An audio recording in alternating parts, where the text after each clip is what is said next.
bahasa-bahasa yang nggak terlalu familiar di awal sih.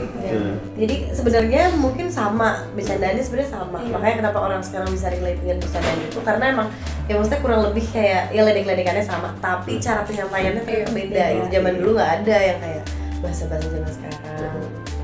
Tapi ketika peran itu penting, justru menurut kita justru harus dimainkan oleh orang yang paling senior. Jadi bukan masalah dia punya nama atau tidak, tapi memang benar-benar aktor yang baik gitu.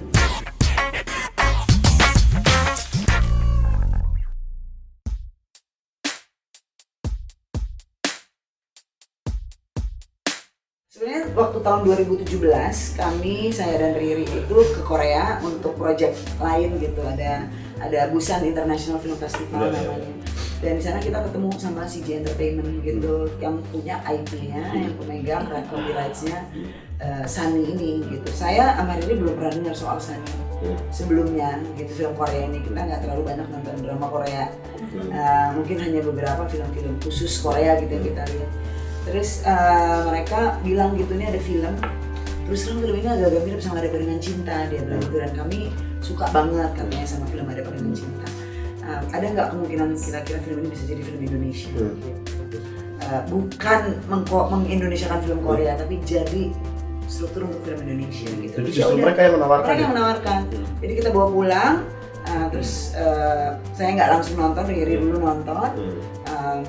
Terus Riri bilang bagus banget, ini strukturnya keren sekali dan langsung bisa kelihatan ini bisa kita jadikan film Indonesia. Kita ambil sebuah masa yang penting di Indonesia, sekaligus sebuah masa yang seru gitu untuk anak muda dan menjadi potret yang menarik untuk diperbandingkan tahun 90-an dengan tahun 2019 ini gitu. Jadi di situ sih mereka menawarkan, akhirnya kita bilang bisa, ini kita mau gitu. Terus akhirnya kita bikin kerjasama, terus udah deh terciptalah Bebas ini tuh 2017 jadi pertama kali kita obrolin gitu untuk diadaptasi. Baru syutingnya 2019 awal kemarin, dan proses persiapan biasanya memang agak lama ya, mungkin sekitar 6 bulan 7 bulan. Mencari para pemeran ini dan itunya tuh tandem dewasanya gitu, siapa menjadi siapa. Dan itu habis itu dari kita baru risetnya otomatis ya kayak tadi setting dan sebagainya.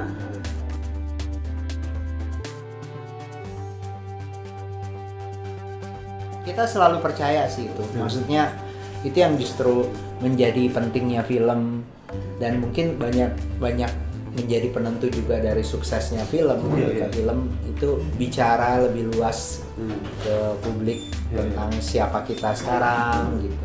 Bahkan contohnya aja kayak mereka ini kan harus memerankan remaja tahun 90-an, padahal mereka kebanyakan lahirnya tahun 90-an.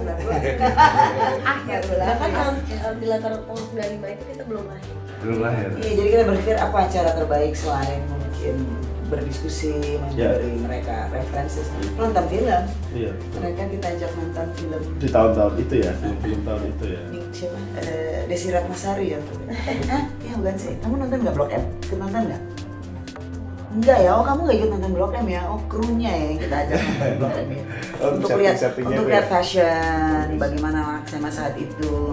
Ada film Indonesia judulnya Blok M. Settingnya sama tahunnya kita.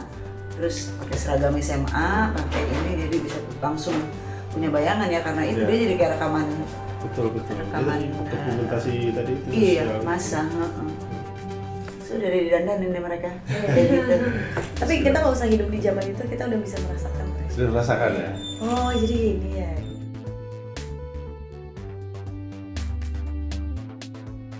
Tapi yang juga menarik itu sebenarnya Bebas itu dari satu judul lagunya Iwaka, Bebas ya, yang rap tahun 94. Dan itu yang menjadi kayak pengikat teman-teman ini menjadi, dan akhirnya mereka mendapatkan nama geng mereka Bebas itu dari lagunya Iwaka itu. Jadi di film ini juga lagu Iwaka ini menjadi lagu tema dari film ini, dinyanyikan oleh mereka yang muda-muda ini, ada Cheryl, Maisura, dan Priscil.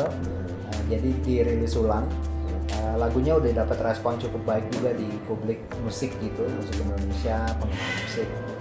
Dan kita melihat itu sebagai bagaimana Indonesia ini sebenarnya punya banyak sekali kekayaan budaya, termasuk pop culture, musik punk, musik rock yang banyak muncul di tahun 90-an, termasuk dari Jogja ya. Kalau kita misalnya kayak kenal Sheila on Seven gitu, itu kan muncul di era itu. Gustik kan juga era itu juga. Di film ini banyak sekali musik pop 90-an yang cuma nggak ada Sheila, karena Sheila album pertama 97.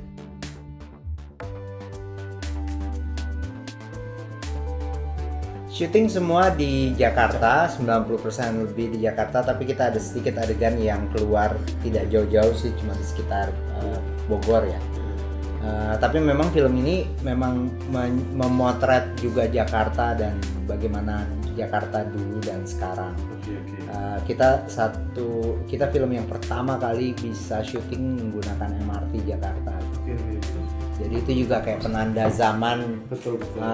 Hari ini tuh kalau mau dibilang yang paling signifikan itu adalah ketika publik udah mulai menggunakan transportasi yang disediakan oleh kota gitu.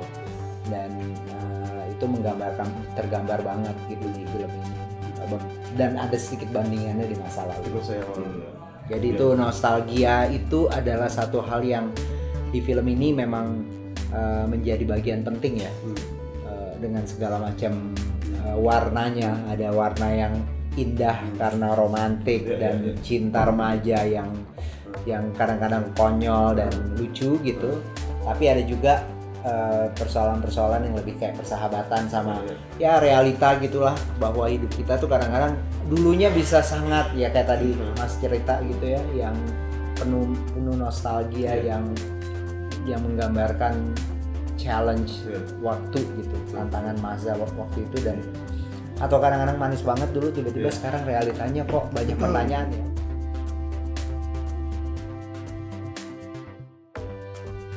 Jokes, maksudnya bahasa-bahasa yang nggak terlalu familiar di awal sih. Jadi sebenarnya mungkin sama, bercandanya sebenarnya sama. Makanya kenapa orang sekarang bisa relate dengan bercandaan itu, karena emang ya maksudnya kurang lebih kayak ya ledek-ledekannya sama, tapi cara penyampaiannya ternyata beda. Zaman dulu nggak ada yang kayak bahasa-bahasa zaman sekarang.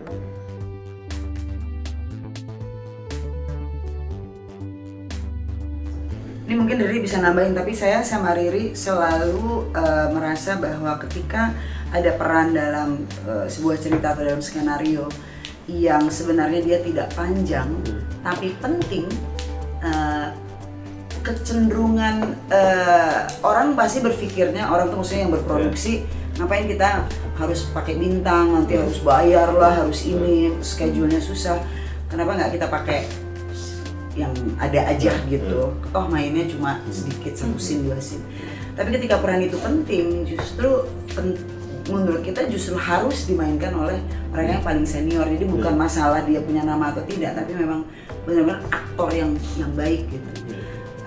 Jadi itu sebabnya kayak ada Reza Rahadian, sebenarnya cuma 1 scene, tapi itu 1 scene yang sangat panjang, dan kalau dimainkan oleh orang yang salah, gagal total itu scene-nya gitu. Jadi kita harus memilih misalnya Reza Rahadian, atau peran-peran lain kayak Cut Mini, terus Oka Antara, Happy Salma, siapa lagi ya? Tia Panendra, Sarah Sehan.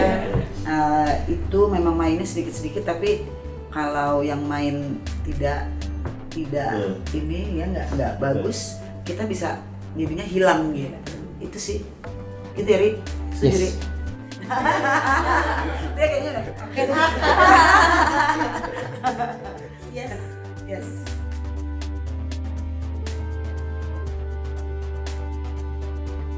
Iya, dan tapi ini kayak film bebas ini adalah sebenarnya sebuah upaya di mana kita juga beradaptasi dengan dunia film atau dunia hiburan, dunia konten yang semakin terbuka gitu. Karena kita harus bisa melakukan kerjasama yang kayak begini tanpa menghilangkan identitas kita sebagai pembuat itu film. Itu sih challenge utamanya. Bukan tidak mungkin. Betul. Suatu saat misalnya ide seperti Ada Apa Dengan Cinta difilmkan juga di Filipina atau di Malaysia, diambil kemudian jadi kita juga harus siap mengerti bagaimana kerja-kerja seperti ini dilakukan. Dan bebas ini seperti yang tadi di awal kami bilang, kenapa sangat penting gitu, karena dia begitu kita tonton pertama kali, ini bisa jadi film Indonesia yang bagus, itu dulu.